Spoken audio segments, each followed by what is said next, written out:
It's 1910, and the British Empire is at its height. London streets are filled with starched collars, monocles, and moustaches waxed within an inch of their lives. Even today, the British are a proud bunch, but back then, they ruled a massive amount of the world, and the smug must have been visible for hundreds of kilometres around. The London smug. And yet, despite all their pomp and pageantry, their marble monuments and military might, one man managed to constantly take the piss out of the whole thing. He wasn't a revolutionary or a rebel. He didn't throw bombs or stage protests. Is this a short man? No. Oh. No, his weapon of choice was a joke. A prankster that would make a mockery of the upper class whenever he could, usually with a few friends in tow. And one day, he set his sights on the most powerful warship in the world. This week on Cheeky Tales, the man who made the Empire look ridiculous for fun, Horace de Vere Cole.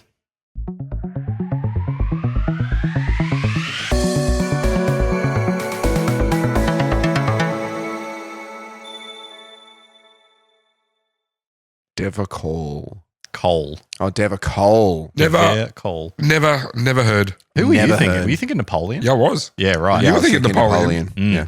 I would not class Napoleon as a prankster, and he Or also didn't live in 1910. Yeah. What did you say his first name was? Horace. Horace. My grandfather's name was Horace. Was it? That's a good name. That's a lovely name. It was Horace and Hilda Savage. Yeah, right. That was Dad's parents. If you're just tuning in live to Cheeky Tales, which we don't do because this is a pre-recorded episode, If you've somehow hacked my laptop and you're listening And live, you're watching through the camera. firstly, we're just thank you for paying that much attention. thank you. We're just finishing off the end of the Lions test of the Wallabies, The rugby union. the rugby union. It's pretty close. Yeah, let's get some housekeeping out of the way. We've got the union going. There's 5 minutes left. There's 2 points difference. Yeah. Aaron and Sean are couple dressing together. We are couple dressing together. Although his pants don't have a butterfly on them. That's true. I have no butterflies on my clothing. I have. Not sure that One. makes it any better, Sean, but okay. It definitely flower. makes it better. You didn't even show it to the camera either. My hip, His hips lie. Okay. my hips lock. Hips don't lie. My hips lock. I have an update on something that we haven't talked about for a long time. Okay. Maths. No, We I shall watched- never speak of maths again. I watched an Adam Sandler movie today with Oh Bree. no. Happy Gilmore 2? It was. Yes, I haven't watched it yet. No spoilies, but surprisingly good. I went into it thinking, oh no, it's going to be Zoolander 2, it's going to be Anchorman 2. It wasn't. It wasn't. Okay, It was its own thing, and I actually think it was pretty good. Okay, that's good. Yeah. to So know. was this instigated by Brie? Or Yes, did I you- came home Okay. and she was watching it, and I got moderately mad, and we continued to watch it. But Adam Sandler, still doing well. Yeah, nice. He's only doing films for Netflix now at the moment because I'm pretty sure he has a deal with Yeah, just he's got a good Netflix. deal with Yeah. just Netflix. Yeah, I'm keen to watch it. We were talking movies before. I haven't seen Superman yet, so I'm going to try and sneak off at some point very soon and see Soup. Yeah, I'd like to try and sneak out and see a late night screening. Do we want to organise something? I reckon we could organise Okay. something. Let's do it. Let's do it. Let's Yeah. go watch Cool. an evening screening at like Like 9:30 or something? something like that. Yeah. Yeah. So you're listening to three friends make loose plans. Let's play. Yeah, three mates making loose plans and giving away personal information on our podcast again. Yeah, my credit card number is 5426. um. The other housekeeping I'm going to do, I've got the man flu. Yeah, John. Yes, sounds John's got the man flu. exceptionally stuffy. Yeah. Sounds Yeah. worse than that week that I wasn't hosting, I think, but I was my voice was cooked Yeah. a couple of months back. My voice does go deeper when I have the man flu. Yes. I don't mind it. That's It does. most people. Yeah. Nah, No, I get like I can get a nice low. Oh, right. sultry See, I just sound. turned into Vince McMahon. It's just Yeah. it's not great. I tend to sing Johnny Cash when I get sick. That's like the lowness I get. Ah, that's Yeah, good. right. Yeah. Okay. Humble brag. I sound like the greatest country and western Yep. performer of all time. Only when I I'm get crook. sick. I just need to be like, Speaking of musicians, I think we need to call out Ozzy Osbourne. Died Yes. this week. Oh, yeah. if we're bringing up Aussie, Rest in peace, Ozzy. Pour one out. Yeah. Pouring out for the Prince of Darkness. the crazy train. People talk about influential musicians and pop culture figures when they pass away. My mum always remembers Elvis. Yep. Michael Jackson Michael was Jackson. when we were younger. But I think Ozzy deserves, He definitely deserves he a place. absolutely deserves it. None of your hard rock heavy metal bands that you like exist without Ozzy Osbourne and Black Sabbath. Yep. Yeah. And if you've never picked up a Gibson SG at a guitar shop and played War Pigs, then you're missing out because it's a special feeling. Guess I'm missing If out. you know how to play the guitar, obviously there's a caveat to that. Anyway, Well- here's Wonderwall. The only time I played War Pigs was Guitar Hero 2, Sean, and I absolutely loved it. That's okay. Yeah, that's a good enough way to do it. It's a really, I love that You've song. never picked up a Guitar Hero guitar. Well, the Guitar Hero 2 guitar was a Gibson, Was a wasn't it? Gibson Yeah. SG. Yep. Yeah, See? more Vigi games, educating people. video games. Yeah, Another notable celebrity death, Hulk Hogan. Hulk Oh, Sean Hogan. is especially sad by that. Now, yes, I am. Loves his MAGA era stuff. Sean, Okay, can we just let the brothers know out there. Now, The listen Hulkster- here, brothers. the Hulkster said some unchoice things, and Unchoice. that's his decision and that's his mistakes to make. However, professional wrestling as a sport, as a pop culture phenomenon, would not be anywhere near what it is without him, Without Hulkamania. without Hulkamania. And also, when you put that together, it's like you can't discredit a whole industry because one man made some extremely untasteful comments, but that doesn't diminish his achievements in the sport that he wrestled in against lots of different people Oh, of no. color and background. Hulkamania will live on in the sport of sports entertainment forever. Through every scandal and every bit of crap that comes the way of professional wrestling, none of that happens without the Yeah. Hulkster. Nothing good, nothing bad, none of it happens without Hulkamania. They confirmed the try. Yeah. Well, You can turn it off now. It's okay. should we It's get into it? distracting. Let's go. So we're talking about Horace. Let's go. This is going to be a tough edit for you. Yeah. Horace Horace de Vere Cole. de Vere Cole. De Vere Cole. De Vere Cole. Which sounds like a, Cold and flu medicine. yeah. Yeah. Are you sick? Get Devacol. Get some I Devacol. need some Devacol for sure. Is it, what is that? Demison. Demison. Oh, that's man. it. Okay. I was trying to say This is going to Duratype. make me sound like I've got a problem, but I love the taste of Demison. Oh, you I don't have could a problem. Drink that. Is If stuff. you don't like the taste of cough Yeah. medicine, you don't have taste buds. Demison is so good. This has Sudafed in it. I mean, I don't know. I haven't had it since I was a You might kid. have All a the problem then. sad boy emo rappers in America mix it with lemonade and drink it. You had the bad flu not too long ago, did you? You were like messaging me like, I am on my deathbed. I am planning my funeral when you had the bad flu. Yeah, I had one day where I was particularly bad. Well, let's get into this one. So, a prankster is born. Yes. Our story begins in I should have read this one first. Belfast. I think it's Ballincollig, County Cork, Ireland. What do you mean you should have read it first? Didn't you write it? I did write it, but I didn't ever try to say Oh, it you out didn't- loud. Yeah, go back Yeah. over it. Yeah, right. In the year 1881, Horace de Vere Cole entered the world on 5th of May that year, a golden child born into relative privilege. His family's roots were deep in the Anglo-Irish aristocracy. His father, William, was a rich Englishman who had found his fortune selling quinine, which treated malaria. Okay. Oh, quinine, yeah. Yeah, so he's a farmer kid. His mother, Mary de Vere, I'm was- already out. Big Pharma episode. I'm done. Purple drink. Cough syrup mixed with soft drink. Right. I don't want to do that. Apparently very popular. Sure. Among degenerates, I'm sure. And rappers. Yeah. His mother, Mary de Vere, was an Anglo-Irish poet and aristocrat. So exactly the stuffy English upbringing that turns you into a stereotype. He spent his early years idolizing his father, who was down to earth and practical, but also found himself drawn to the intellectual folks that frequently visited his mother. Everything was looking great until he copped a bout of diphtheria and found himself partially deaf. This tragic brush with disease would leave him socially awkward and sensitive to the jokes of his peers, which may have eventually led him down the path of trickery. Something that almost certainly didn't help his sense of humour was the untimely death of his beloved dad, who died of cholera while doing business in India. His father had been his rock, his greatest source of love and support. The understandably heartbroken boy would feel even worse when his mother remarried just 2 years later, and then weeks later found himself shipped off to Eton, the boarding school famous for churning out the elites of the British school system, including many of the royals. I mean, 2 years seems like enough time. I mean, when your life is like probably 45 years, yeah. Yeah. But also to then like weeks later be like, get out of the house, you're going to Eton. That's rough, yeah. Yeah. But it's not the worst school to go to, I suppose. I'm sure there's worse places in the world to go to than Eton. Eton College, yeah. Yeah. It's one of the most prestigious schools. Yeah. Yeah, especially in the history of football in particular. Isn't that where Prince George has just been sent to? I believe He's on yes. the way there, I believe. Yeah. It was on the the way. school that Prince Charles wished he'd gone to.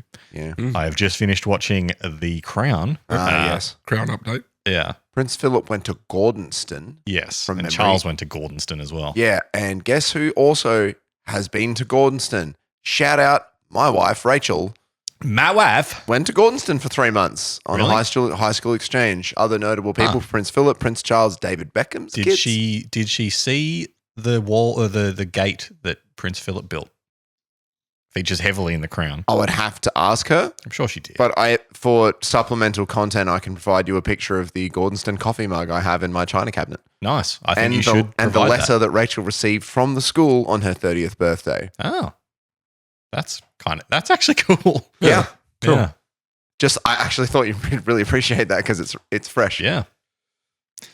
Anyway, Horace would hold a grudge against this decision for the rest of his life, later stating, "Why the devil, with such a handicap, would I be sent to Eton, where no deaf boy could hear anything in form? Callous cruelty, I call it. I should have been taught a trade or profession." So he's a bit pissy. Yeah, okay. Yeah. So yeah, not the greatest fan of Eton, and it seems that distaste of the high education continued through the rest of his schooling years. While he was popular and well-liked, he didn't set the world on fire with his academic achievements, nor did he find himself playing any sports that would set him apart. He would eventually call it quits on school just before graduating and would find himself deciding to do a little bit of war. Just a little bit of war. A little bit of war. I just might do a little bit of war. Just a little touch of war. Yeah. Just a sprinkling of war. That's what Putin said. Putin. Putin. His brief but eventual army career. Sorry, eventful. I fucked up reading my own thing. Eventual kind of works. Did stuff happen and then it was event? Yep. It was eventual. Did it happen eventually? With his schooling career behind him, Horace would seek out a new career in the army, volunteering to fight in the Anglo-Boer War.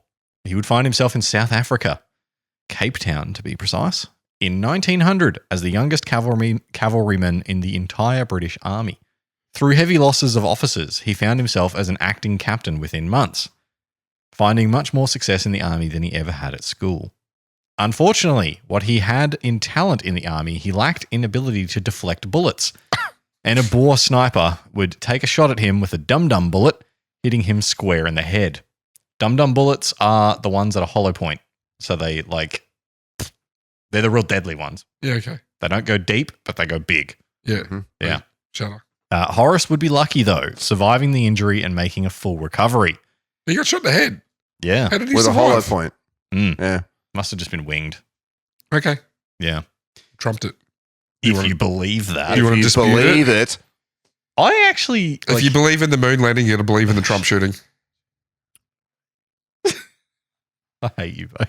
No, you don't. Come on, you gotta give me that one. No, I don't. Yeah, you do. I refuse. He had been injured enough to find himself discharged, though, and would leave the army after just 3 months, now with medals and a pension. Oh, nice. He would cash in the pension, today equivalent to roughly 500,000 Australian dollars, Holy crap. which he would donate to the fund for war widows and orphans. $500,000. Mm. He got $500,000 pension. Yep.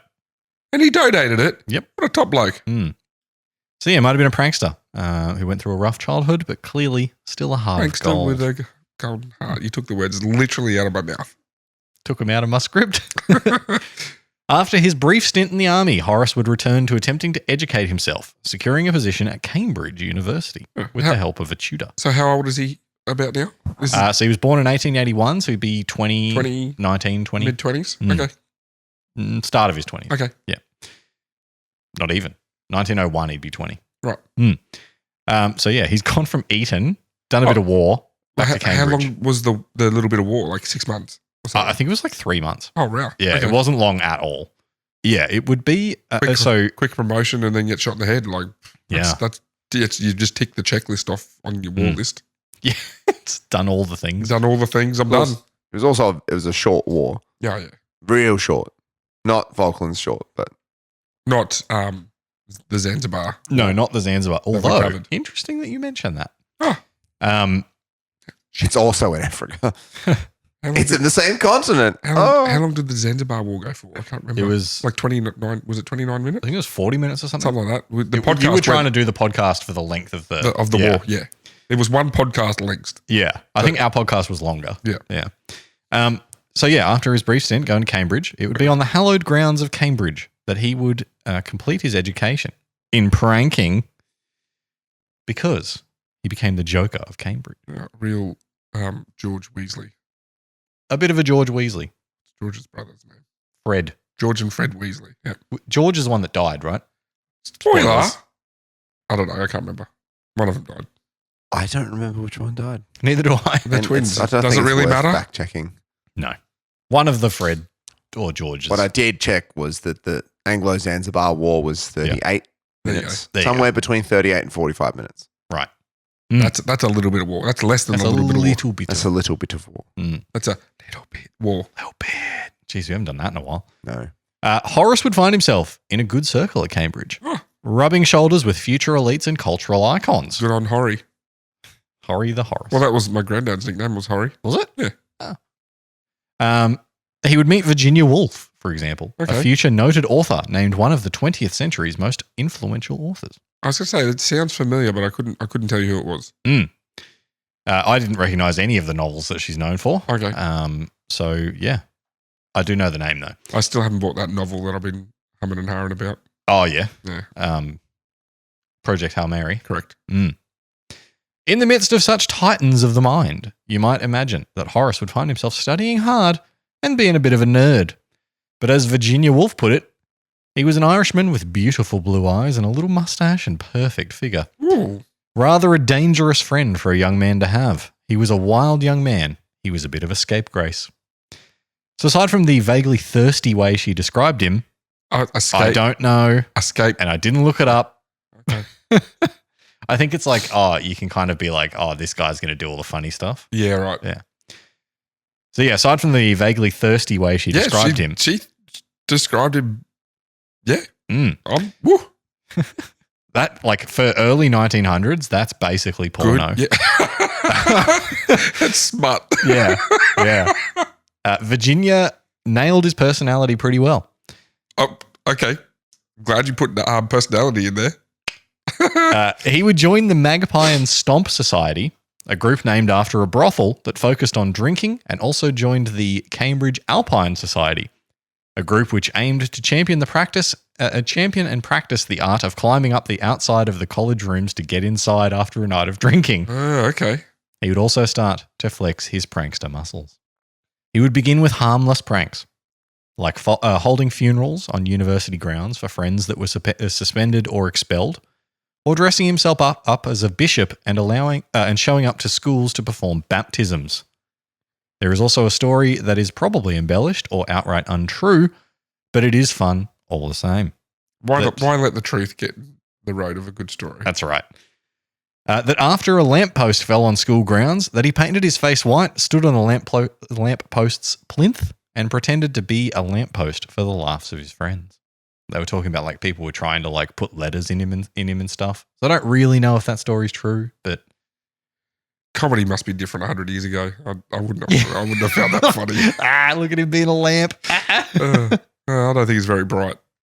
And now you're getting why it's funny. That's now you're comedy. getting why it's funny. Yeah. Yeah. See, that would have got a laugh. Would have if my friends were any decent. I just pointed out that it was good. I didn't laugh though. I'm not bitter about it at all. I can tell. Other pranks that he pulled weren't so harmless, though, with a story of him entering a friend's room at 3 a.m. with a knife, stabbing at the friend's pillow Holy crap! while he ran away in fear. It seemed that there were two sides to Horace. One that was looking to poke fun at the establishment, making light of the stuffy and rigid authority of the time, like the church or the school administration, and the darker side that held a grudge against the world for the loss of his family and the injury and disability that he suffered from. Just living out some psycho murderer fantasies. I'm just going to say, if either of you ever come into my room sorry. at 3 a.m. and stab my pillow, No, I'm not doing that. I'm not happy about that. Yeah, I'm not doing that. I'm not No. doing that. I'm not pleased with you if you do that. No, you shouldn't be. His eventual biographer, Martin Downer, even suggests that Horace may have suffered from bipolar disorder, with his prankery and light-hearted jokes interspersed with outbursts of violence and depression. Yeah. Yeah, that's Yeah. on track. Yeah. Yep. So yeah, keep that sad thought in your head when you think he is just a prankster. This guy was a tortured artist whose canvas was the world, and pranks his paint. Okay. So with his sad backstory in mind and his apparent distaste for the establishment given a foundation, let's get to his greatest pranks, starting with the Sultan of Zanzibar hoax. That's what I said. Yeah, that was the whole point of the Zanzibar War, Yeah, it was wasn't the it? Sultan. Yeah. Uh-oh. He would have been cancelled for that today. SpaghettiOs. Cut that. No. So this hoax started with Horace and his friend, Adrian Stephen, planning a prank to thumb their nose at the establishment by travelling to Germany, dressing up as German soldiers, then crossing from Germany into France. Now, this is the early 1900s. That's not funny. Germany and France were in a dispute over Morocco at the time. So at the very least, this would have been an international incident. And at worst, it could have kicked off a war and got them shot. Horace objected to the plan. Not because it was batshit insane, though, but because it would be too expensive. Stephen and Cole would set to work drawing up a new prank. Eventually, Adrian Stephen would come up with what would become known as the Sultan of Zanzibar prank. The two would discover that the Sultan of Zanzibar was visiting London. So I need you to swap seats with John so that you have the shock mount. Yeah. If you're going to do that kind of crap. Yeah, he used laptop though, not his microphone. Yeah. No, that was here. Oh, was it? Yeah. Yeah, it was his microphone. That was a laptop. So eventually Adrian would come up with what would become known as the Sultan of Zanzibar prank. Two would discover that the Sultan of Zanzibar was visiting London, and so the two would plan to use this to humiliate the mayor of Cambridge, who had a rivalry with the University of Cambridge. I thought he was going to say, with the Sultan of Zanzibar. That's a tough rivalry. Yeah. So the university had a rivalry with The mayor. town of Yeah. Cambridge. Okay. Mm. Interesting. So the pair would send a telegram to the mayor on the 2nd of March stating that the Sultan would visit in the afternoon, asking him to show the Sultan around the buildings of interest and arrange a carriage, and signed by Henry Lucas, a colonial official. Horace and Adrian would then grab two of their friends, don blackface with flowing robes and fake beards. Cheeky Tail says no to blackface. I was looking at you waiting for it. You're just like, doo-doo-doo. I was stuck in shocked face, to be honest. A third friend would join them as their English interpreter. While travelling to Cambridge on the train, the party would learn that the real Sultan was actually visiting Buckingham Palace that afternoon, and so the plan would be pivoted to impersonate Prince Muqasa Ali, a fake uncle of the Sultan. The group would be welcomed by the mayor and his team and gifted a bottle of champagne and a guidebook to Cambridge. I'm waiting for the prank to start because at the moment this is just fraud. Yeah, just forward. Yeah. They just got gifts. Yeah. The group would then be taken on a tour of a local market where a random old lady who happened to have been a missionary in Zanzibar asked to speak to the prince in the local tongue. Oh, no. It's classic. It would be the quick thinking of the fake interpreter that would get them out of it, stating that the prince would only speak to the woman if she joined his harem. Oh, okay. Ah, quick thinking. Yeah, nice. She accepted. And they lived happily ever after. No.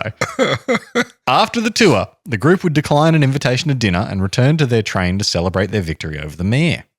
A couple of days later, What was the prank? the prank the was prank? that they're They're just like fake dignitaries. That's not a good prank. It's a bad prank. Too small, dude. Too small. Anyway, keep going. They Return to the train. They leaked the story to the newspapers, and the mayor would be humiliated.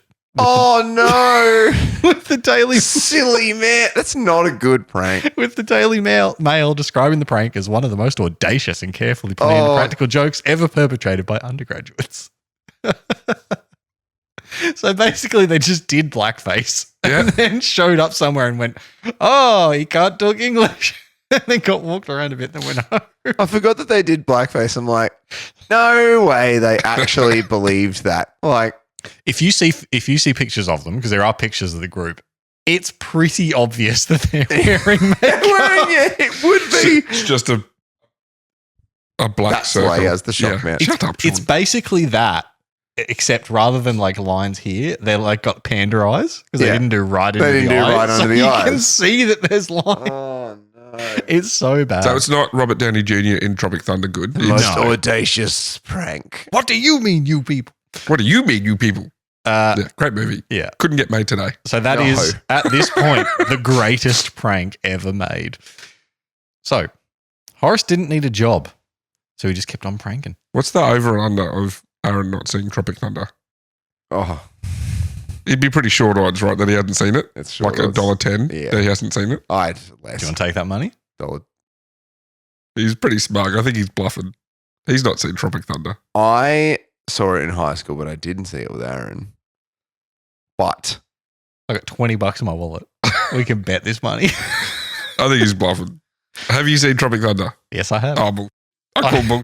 I absolutely have. I call. That is one of the few movies I have seen. it's a good one to see. I of course know who I am. I'm just a dude playing another dude. Tom Yeah. Cruise is like the agent in that, right? Yes. Yeah. Tom Cruise is Les Grossman, and it's Oh, the that's right. funniest role he ever played. Yeah. Dancing at the after credits theme. Anyway, sorry, we're getting off track. Yeah, I got a really good recommendation for you. How about you go and f your own face? Like, it just he's so good. All of that needs to be cut. It's a very quotable movie, really. It's a Yeah. really quotable movie. Yeah. It actually one of the better movies that Yeah. Ben Stiller's done. He didn't need a job, so he just kept on pranking. Okay. Pranking. Pranking. He gets a bit Causing international. more. He gets a bit more pranky. Committing fraud, more or less. With his school years out of the way, Horace could either buckle down, get a job, and start contributing to society, or he could accept the large inheritance left to him by his now dead grandmother and continue on pranking. Large inheritance. So You can- prank- large inheritance and pranking. Yeah, pranking he did. Yep. Some of his notable pranks include attaching a cow udder to himself and leaving it hanging from his pants. He'd go to parties like this. That's and not a prank. when someone asked him about it, because of course they did, because it looked like a gentleman sausage, he would Wouldn't pull it out a pair of scissors and just chop it off. Still not a prank.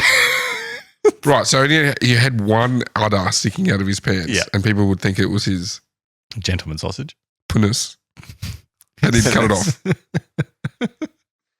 That's not a prank. His Then you his just pen slice is. it off. He's Yeah. not Okay. pranking And other then what- people. And he had 3 other ones to do He's it. just doing weird stuff. That's not a prank. Yeah, I don't see the prank in this. That's like saying that I'm going to walk down Queen Street Wall with my hat on sideways. Prank! It's not a prank. It's just me being weird. I want you to walk down Queen Street Mall with a With a cow udder udder sticking hanging out of your pants, fly. Yeah. Yeah, all right. So he would mess with the police and politicians. I'm sorry, I just had a weird thing. Obviously, there was no milk in it, right? No. Okay. Okay, that's good to know. Just cuts it and starts gushing it. That's a prank. That would be a prank. Mop up this milk. Or just, That's correct. or do you need any milk in that coffee? Whoop. Milk. That's a prank. That's a prank. So he would also mess with the police and politicians, throwing Here we go. naked female mannequins out of cars while driving past police and screaming out, "You whore!" Did he throw it at the police? No, No. just- Did he just throw it on the ground near them? Not a prank. This guy's the. Oh, He's Another great story. He's just a nuisance. He's a bit of an annoyance. So another one was he decided to challenge this politician to a race. So this politician, like, bit of a prick. He's like, "Hey, let's have a race, what kind of race? running race." And he's like, "I'm pretty quick. I'll give you a head start." But what he did was He just shot him in the back of the ankle after he took. just murked him in the street. No, he slipped a pocket watch into the guy's pocket. And then when he started running, he grabbed a policeman. He's like, "Stop that thief." And so the policeman ran him down and like tackled him. Okay, and- that's not bad. It's getting better. That's not bad. That's getting better. That's better. That's Yeah. a prank. That's a prank. That's a prank. Yeah. It's just a prank, bro. It's a shit prank. That's better though. He very clearly slipped his own pocket watch into a politician's pocket and said to a policeman, completely with no context whatsoever, "Hey, that's a thief. He has my pocket watch." And so then this politician. It's still a bit of an asshole move, but it's more. It's more. None of his pranks were good. Didn't pick a random non-known member of the public. Picked someone that the policeman probably knows. Yeah. Oh. So a couple personal favorites of mine of Horace's pranks were when he paid 8 bald men to sit in strategic places around a pretentious theatre and painted a letter on each of their heads to spell out bollocks so that the people in the boxes could see the word bollocks on their heads. Not a prank. It's Funny, funny. not a prank. My other favorite I was, just want to write bollocks on the back of Sean's head now. Yeah. so the other one was he held a dinner party that nobody there knew each other. He just invited all these people. And And then he didn't show up. Greatest prank ever. So they all started like Fire Festival. Did it? they all started introducing each other, and they all worked out that they had the word bottom in their last name. It's not a prank. That's not a prank. I want to know how many people showed up to this dinner party that had bottom in their Where did last he meet name. so many people with the last name Bottom? Mate, he's a socialite. He's got nothing else to do. Except do rubbish pranks that aren't pranks. He was also a doppelganger for the Labor Prime Minister Ramsay MacDonald, which really confused people when he would launch into an outburst against the Labor movement and generally lambasting the party that he was fake leading. Getting there. That's close to a prank. It's So mostly just Better. been a nuisance. He like met some miners and he's like, hello, I'm Ramsay MacDonald and the Labor movement. Oh, like people that dig in the ground, not underage people. Yes. Okay. While all of this was fun, Uh. it wasn't quite the level of grandeur that Horace felt his pranking required. Oh, sure? I'm waiting to the big battleship because he mentioned Yeah. which I'm assuming is going to be the hood. Boy, are you going to be disappointed. Is it the hood? No. It'll be the crappiest prank.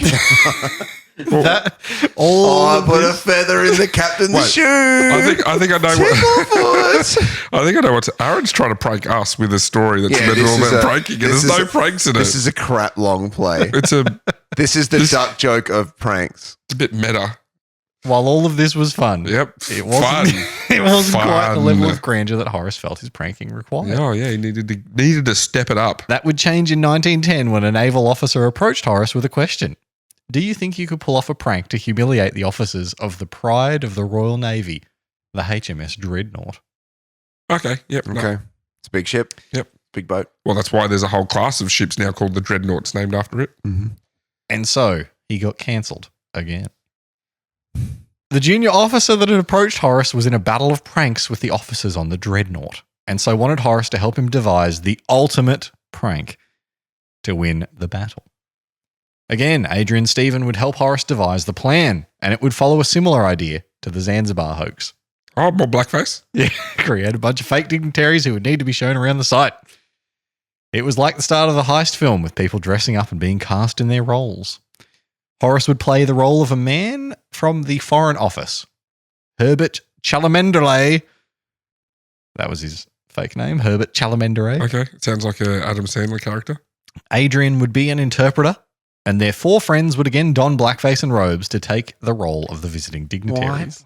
I don't know, man, because There's it's 1910s many London. countries. So many countries on earth that they could pretend to be from where Maybe they don't have to wear blackface. Maybe it's easier to hide your face when you're just covering it in. It's just covering it in soot Yeah. Yeah. and tar. So they were taking the role of visiting dignitaries from the country of Ethiopia, which at the time was called Abyssinia. A telegram was again sent, this time to Admiral May, the commander-in-chief of the Home Fleet, again saying the party, led by a Prince Makaleen of Abyssinia, would be arriving at 4:20 Blaze on the 10th of February 1910. The telegram said that the prince, the supposed cousin of the emperor of Abyssinia, wanted to view the dreadnought, and they should make arrangements to meet him to do so. In a direct reflection of what happened in Cambridge, May and the other officers of the Navy would welcome the Abyssinian party with open arms. They would tour the entire vessel, somehow not noticing that the people that they were talking to were clearly wearing makeup and speaking gibberish. Something that should have been super obvious was that every time they saw something they liked, the Abyssinians would yell out, "Bunga bunga!"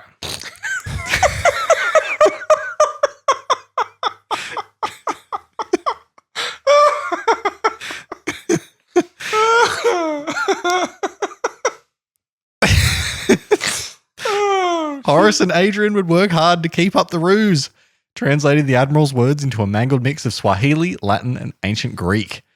They would also again excuse themselves from dinner to avoid showing off the fake beards, this time saying that they were, of course, Muslim, and so couldn't eat anything that wasn't halal. They would even ask to perform prayers at sundown. Now, this is the part of the ruse that again shows the desire of Horace to humiliate and expose the upper classes, as Ethiopia, even today, and indeed back then, was a mostly Christian country, and the fake dignitaries were even wearing crucifixes. It all went to show how little the upper class cared about the culture of those from other countries. And especially because they didn't notice that these people weren't f***ing black.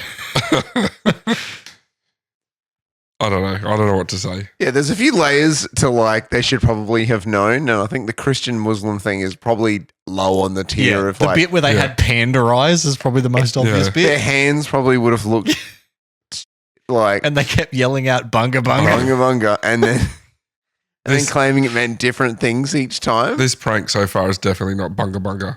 It's not bunga bunga. Once It's not again, even one bunga. I do want to implement that now. If we like something in the Bunga bunga. podcast going, we want to go We bunga should bunga. check that it doesn't actually mean anything Something particularly. super Okay, that's racist. probably a really good point. Like Let's the just Ethiopian make equivalent of the sure- N-word or something. Let's make Oh, sure jeez. Okay, you went there.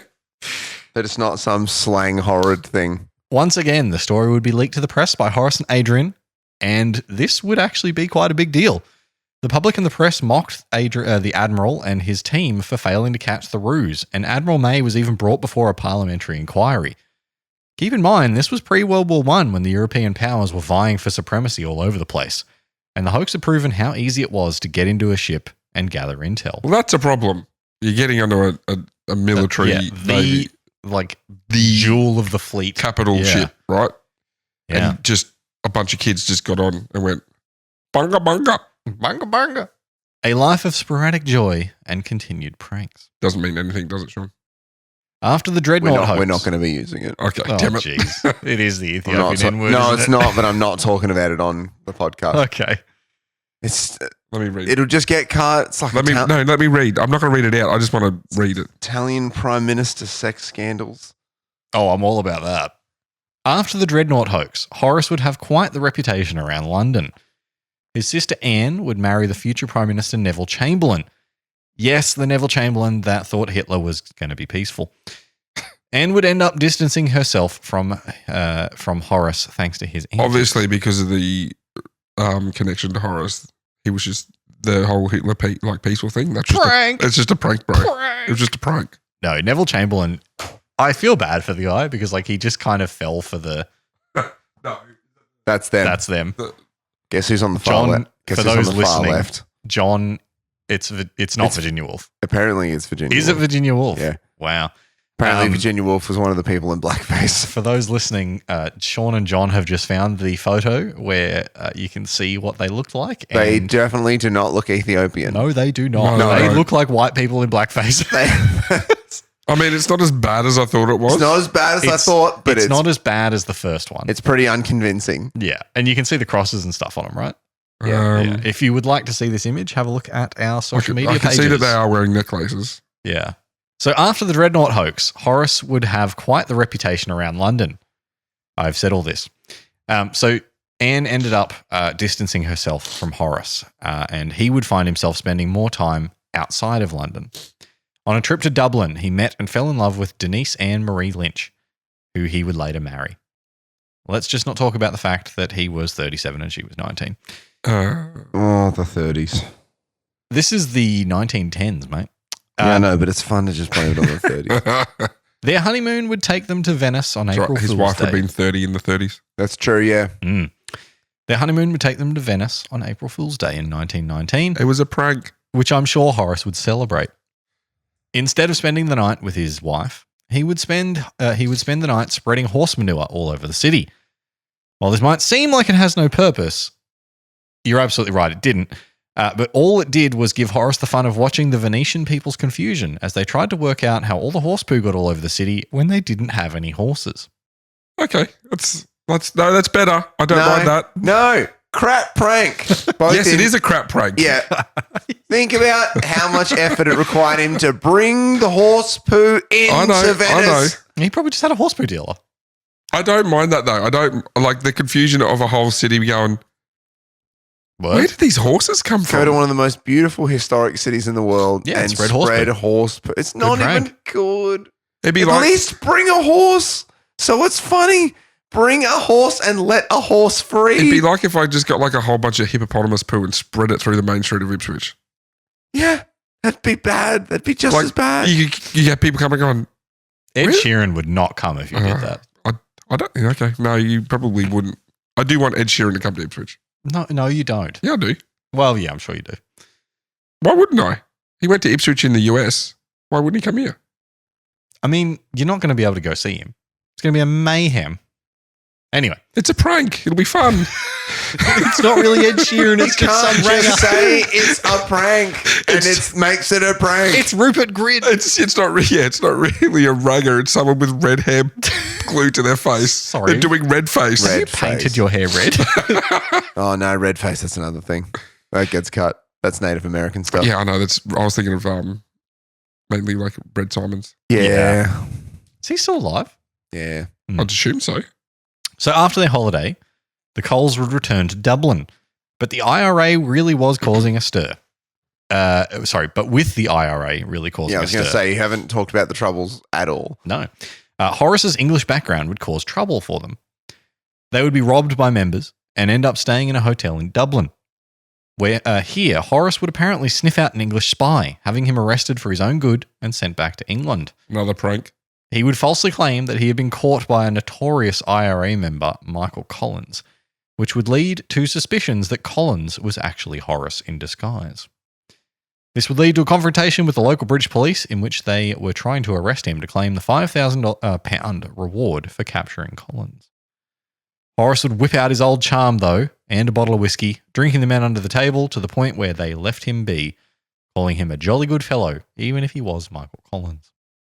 So not really a prank, but just like a bit of a side note from his life where he's like... The tens. It's pretty well. So this is before their independence as well. This is when they were starting the fight for... So Yeah, is it yeah. believed that he was Michael Collins? No. Oh, okay. It's He just like, he caught this guy and he's like, hey, you've been caught. I'm going to get you arrested. And then when he sent him back, he sent a letter with him that was like, he got caught by this Michael Collins guy. Oh, okay. So then people are like, oh, Horace must be Michael Collins. Let's get him. Yep. Yeah. It would seem that the good times didn't last for Horace, though, as his bouts of depression took over more and more often, which led to jokes becoming more vulgar. It seemed that the fun was being overtaken by the darkness. Oh, because cutting your penis off in public is not a vulgar No. joke. Throwing horse manure all over the place. No, that's all just fun and games. Having a bunch of people called bottom at dinner. Bollocks. Yeah, they've all been vulgar, haven't they? They've all been just a little bit. Yeah. So the darkness is taking hold here, which was made worse when in 1928 Horace lost all his money in a bad investment in Canada, and Denise would decide enough was enough, leaving him in a divorce. It was a prank. Prank, bro. It's just a prank. Now alone and with very little money, Horace would exile himself to France, where he would meet his second wife, Mabel Wright, who was a maid and former model for artist Augustus John. The two would have a baby in 1931. It's okay if you've never heard of Augustus John. This guy seems like he's doing all right for himself, though. Yeah. So the baby's name was Tristan An de Vere ex-model. Cole, Hmm. who would be Horace's only child. Unfortunately, it turns out that Mabel was a bit of a two-timer, and she was actually Oh. porking that artist Augustus John. And That's- Augustus was actually Tristan's real father. Oh, So yeah, the laughter had definitely stopped for Horace. At this maybe that was a prank. It was a prank. prank! You got pranked! You paid child support for 18 years. Prank. Oh, what's that song? Turned out it wasn't his. Is that a Kanye song? Is it Gold Digger? That's a part of Gold That is Digger. Gold Digger. Thank you. Thank you. Even more, I mean, this guy was poor. I don't think she's a gold digger, but No. even more, unfortunately, just a year later, Horace would suffer a fatal heart attack, Oh, dying in poverty in France in 1936. The 30s. was that a prank? Was he still alive? Oh, prank. Now I'm dead. God, I do not want to think about being buried alive. While his death may have been early and his later years tragic, the lifetime of lightheartedness and tomfoolery should be a reminder to us all. Every now and then, take a break and make a fool out of some upper-class dignitary here and there. Yeah, by doing blackface, apparently. Do blackface. More than once! Say the Ethiopian More than N-word. once! Bugger, bugger. More than once! Well, no, he only did it once. He played an interpreter. So Aaron has brought us a story, not of a prankster, just an asshole. Just bloke. Hey, there is a fine line between prank and asshole, and he was bloke. fairly No. on the asshole side. No, I think he's just, yeah. Legend and asshole. I'm going to say Hamish Blake is more on the prankster side. Hamish Blake tends towards legend. Horace tended towards asshole. Anyway, bunga bunga. Stop saying that. Oh, we're going to get cancelled in Italy. Anyway, what'd you think? Good one? Love it? Best episode yet? I mean, it was an episode. It was. That was as much of an episode as his pranks were pranks. That meets the requirements of being an episode. Thank you. No, we laughed. We had some good laughs. We laughed a lot at the story. His rubbish pranks. Oh, a prank. I faked being black. And then they went and told the newspaper about it. Like, Yeah. thank God we've all got iPhones and Yeah. smartphones now. Yeah. It's not people just running around doing that, That's so cutting off udders in the street. very average. I'm prank. just going to say, without Horace, you wouldn't have punked. What? That's And on that very truthful bombshell, The 1910 Ashton Kutcher. I think That's the title of the episode. I That's- think 1910 Ashton Kutcher. that's the point we should end on. Horace, without Horace, we would not have Ashton Kutcher. Thank you. And We good night. wouldn't have Ashton Kutcher. That's right. Okay. Thank you and good night. Good night, Chiquitos. see you next week. They hated this. You've been listening to Cheeky Tales Podcast. If you'd like to see supplemental images related to our episodes or to interact with us about our episodes, hit us up on @CheekyTalesPod on Instagram, Facebook, and YouTube. You can watch our episodes on YouTube or listen to them on Spotify, Apple Podcasts, or wherever you get your podcasts.